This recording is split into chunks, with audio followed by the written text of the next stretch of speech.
Welcome back to Piers Morgan Uncensored. On any given day, there are a lot of news stories which make me very unhappy, not least of which Arsenal 0, Brighton 3. Well, we won't intrude into private grief. But they prove that common sense is dead. Just today, we learned that a biological man entered the 2015 female university boat race. No one was told. No one was allowed to ask. We were told that prison guards have been banned from calling prisoners convicts in case it upsets them. Upsets convicts. We're told that 10% of teenagers want to change gender, but a third of teenagers have been taught in schools that some women have penises. What is all this? Why is the world going so completely nuts? Well, my next guest is an expert on this phenomenon of the world going nuts. Professor Gad Saad is the best-selling author of Parasitic Mind, How Infectious Diseases Are Killing Common Sense, and also The Sad Truth About Happiness. And he joins me now. Well, Gad, thank you for coming on. So just to warm things up, I thought I'd play a little clip of you talking about me in 2018. Let's take a listen to this. Morgan is a treasonous cretin. I don't care about him as an individual, but I greatly care about his mindset, for it is the singular cause that has led us to the current conundrum that we face. Every day that idiots and enemies of reason, such as Morgan, have a voice in the public sphere is a day that we inch closer to violence. Well, ironically, Gad, that comment actually did move me to near violence. I'm joking. And actually, we have found since then a lot of common ground, I know, so I'm not going to labour the point, other than you clearly are just as unsensitive. I don't even remember what that was about. I have no idea what you were talking about, and no one can find out. So you clearly just had a view about me that day. You know what? It's fine. I have views like that all the time about people. But I'm glad to have you on the show. And I think on a lot of issues, we actually share a lot of similar thoughts about this. What is going on when we see things like 10% of teens want to be transgender in some way?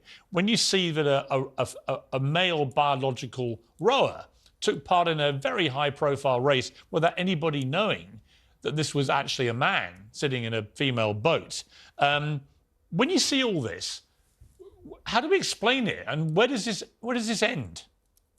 Yeah, so well, first, thank you for having me, Piers.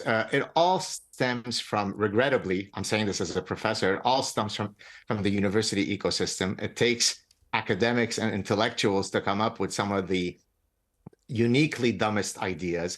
And so each of these idea pathogens that I discuss in the book, postmodernism, militant feminism, social constructivism, sort of erase a bit of the edifices of reason that for most of us constitutes common sense. So postmodernism, for example, argues that there are no objective truths.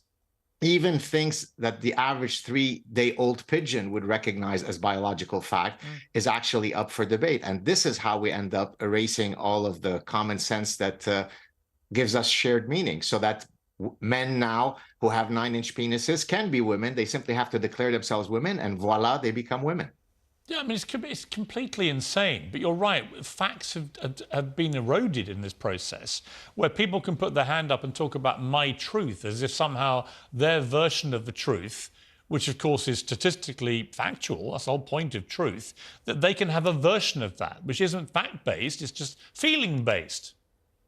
Exactly. And this is why I basically say that all of these idea pathogens, they free us from the pesky shackles of reality, right? I don't wish to be constrained by my genitalia. So I just have to use the magic wand of the trans prefix, and I could be whatever I wish to be. Social constructivism is another freer from reality. It basically says that anybody could be the next Ronaldo or Messi. If only mommy hugs me enough or doesn't hug me enough, all have equal potentiality. Well, that's a very noble and hopeful message, but it's perfectly rooted in erroneous views of human nature. Also, the thing about Ronaldo and Messi, I know Cristiano very well and interviewed him several times. The thing about those guys, they've got a phenomenal work ethic, and you'll never hear them, either of them, whining about being pushed hard or even having coaches shout at them or whatever it may be. It just seems to me the world is slowly shrinking into a very weak-minded place, where weakness is celebrated, strength is somehow frowned upon. If you try and talk about mental strength these days, people go mad. They're like, how dare you? You're belittling people who aren't mentally strong. You're picking on the vulnerable, rather than accentuate the positives, which those two guys represent better than anybody. And whether it be the soccer players that you mentioned or the world that I inhabit in academia, we used to be proud of the ethos of meritocracy. Now that's viewed as a form of white supremacy. Now it's my skin color, it's my gender orientation, it's my sexual orientation, it's my religion that actually adjudicates whether I am right or wrong. It's grotesque. It's an attack on the most fundamental deontological principles that define the enlightened societies that we all are proud of. And this is why I'm so irreverent and fighting against all this nonsense. And it's interesting, what you said about meritocracy there. There's a move now for the Oscars and the Academy and the way they go about, putting nominations forward, that they have to tick a load of diversity boxes. And that all sounds fine in principle, right till you get to the point where actually it damages meritocracy. Well, and not only that, Piers, I'm sure you've also heard that someone should not play, for example, you shouldn't play a gay part if you yourself are not gay. So what does that mean then? Sir Anthony Hopkins should not have played a sadistic serial killer in Silence of the Lambs because clearly he's not really a serial killer. It's insane. Well, not as far as we know. But yeah, I mean, you're right. I mean, who plays Hitler? Who plays a mafia boss, right? Does everyone in The Sopranos have to actually be an active member of the mafia? I mean, and also it never works the other way with these wokies, where you never hear them say, and of course the quid pro quo is that no gay person can play a straight part. They'll never say that. They want all their virtue signaling cake and eat it. Exactly. And, to your point earlier about victimhood, I come from Lebanon. I escaped execution in Lebanon. And it's folks like me who come to the West who are, completely befuddled by all of the whining. I think you were mentioning to your previous guest about him whining. I despise whining. What's beautiful about Messi and Ronaldo is this. Notwithstanding their innate talent, they work hard to be the best that they can be. We need to return to that ethos. Yes, we need to start celebrating proper talent, proper work ethic, people who really want to put a shift in. I mean, the work from home fiasco in this country is getting completely out of hand with millions of people just basically giving up doing proper work.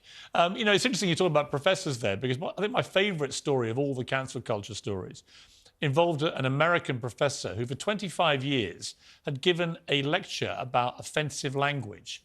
And eventually a student complained about his use of offensive language in a lecture about offensive language. And he was fired for using offensive language, which he had used to illustrate the points he was making about offensive language. And at that point, I realized universities are being run by students, and the students, because of this warped mindset, are just running riot on campuses, and the campuses and the people put in charge of these students are just caving to every one of their whims and saying, okay, whatever you say goes.